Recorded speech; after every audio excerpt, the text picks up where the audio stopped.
নমস্কাৰ প্ৰিয় দৰ্শক, আপোনালোকে হয়তো বকাসুৰৰ কিদৰে বধ হৈছিল সেইটো বহুতেও নাজানে। আহক এই ভিডিঅ'টিৰ জৰিয়তে মই আপোনালোকক জনাওঁ যে বকাসুৰ নামৰ অসুৰটোৰ বধ কিদৰে ভগৱান শ্ৰীকৃষ্ণই কৰিছিল। এদিনাখন গোপবালকসকলে তেওঁলোকৰ নিত্য কৰ্ম হিচাপে গৰু পোৱালিবিলাকক যমুনাৰ পানী খাবলৈ দি পাৰত কিছু সময় জিৰণি লৈছিল। আৰু সেই সময়তে বকাসুৰ নামৰ অসুৰটোৱে তাৰ ওচৰৰে গৈ থকা সময়ত গোপবালকসকলক তেনেদৰে পাৰত বহি থকা দেখি ভয় খুৱাবৰ উদ্দেশ্যে এটা প্ৰকাণ্ড বগলী চৰাইৰ ৰূপ ধাৰণ কৰিলে আৰু গৰখীয়া ল'ৰাজাকক খুব ভয় খুৱালে।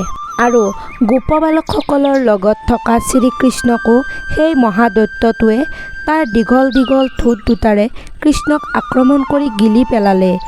এই দৃশ্য দেখি বলদেৱ আৰু আন বালকসকলৰ অচেতন হৈ পৰিল।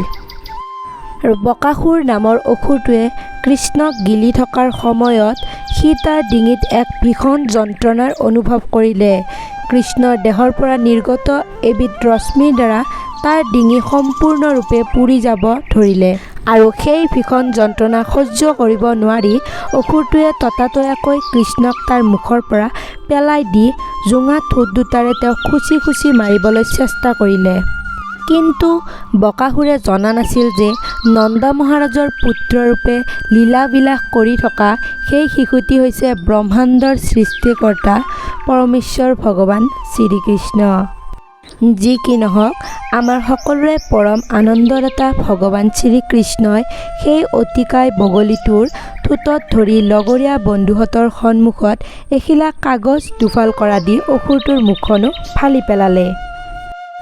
আৰু এনেদৰেই ভগৱান শ্ৰীকৃষ্ণই প্ৰকাণ্ড বগলীৰ চৰাইৰ ৰূপ ধাৰণ কৰা বকাসুৰ নামৰ অসুৰটোক বধ কৰিছিল।